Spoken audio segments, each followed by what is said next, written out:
Ukrainian President, I don't know how to say his first name. Volodymyr Zelensky. 3, 2, 1. Ukrainian President Volodymyr Zelensky actually appeared on CNN this week where he implored Donald Trump to please, for the love of God, release this awesome plan that you keep bragging about, where you say that you could solve the Russia-Ukraine conflict in less than 24 hours. Zelensky said, quote, he can publicly share his idea now, not waste time, not lose people. So the former president of the United States, who is currently the huge frontrunner in the Republican race right now, the primary, is getting called out by a foreign leader because he swears he has a plan to end this in 24 hours. But we, the public, don't get to know that. Ukraine doesn't get to know it. Russia doesn't get to know it unless Donald Trump becomes president. He can end the bloodshed by tomorrow, but he's not going to do it because he has to be president, and he's not going to tell us how. And that's what Zelensky is calling out. And Zelensky is right to call that out. And I'm kind of shocked that reporters who Trump has said this to have not called him out for it. But I think the reason, obviously, that Donald Trump has not been called out by the press here in the United States is because we all know what his plan is to end this. It is to give every single part of Ukraine that Russia wants to Vladimir Putin. Like, okay, you want these 2 regions? Boom, done. You know what? I'm going to throw in a 3rd region just because I can. That's what Donald Trump would do. That is his plan, to surrender the Ukraine, a sovereign nation, to a bloodthirsty dictator that's ruling Russia with an iron fist. And if you don't believe me that Vladimir Putin is ruling Russia with an iron fist, how about you go over to Russia, say something bad about him, and see how quickly we read in the news that you have suddenly fallen out of a window. Go ahead and try that and see how that works out for you. But here's the deal.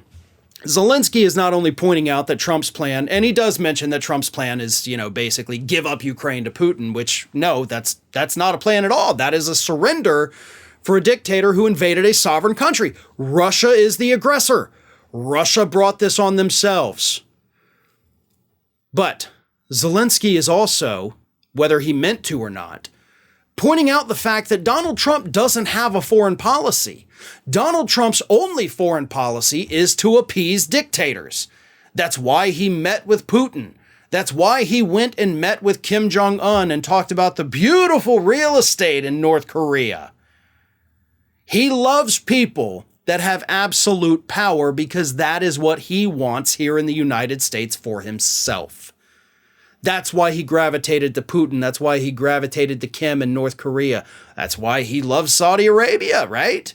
They rule with an iron fist, but for some reason, because they buy a lot of weapons and they give us some oil every now and then, we can't break off that relationship, even though they're one of the biggest human rights abusers on the planet.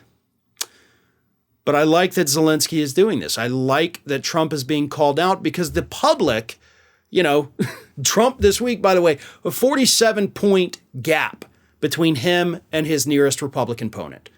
So he's got the Republican nomination on lockdown.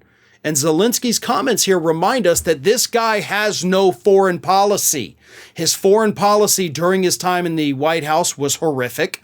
He cozied up to dictators, and he alienated our friends in NATO. He alienated our other allies over in Europe.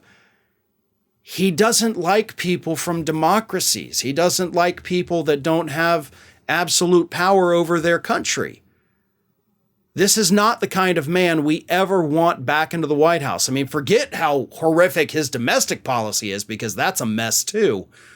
But his foreign policy not only put the United States in jeopardy, but it put all of our allies in jeopardy as well. And that's what we could be facing if that man ever gets back into the White House. And that, I think, is probably the biggest point that Zelensky was making. Hey everyone, this is Aspen. And did you know that for the low cost of $0 per day, you can subscribe to the Fair and Balanced YouTube channel? We also encourage you to like, comment, and share. But again, click that subscribe button and help Aspen not be so grumpy.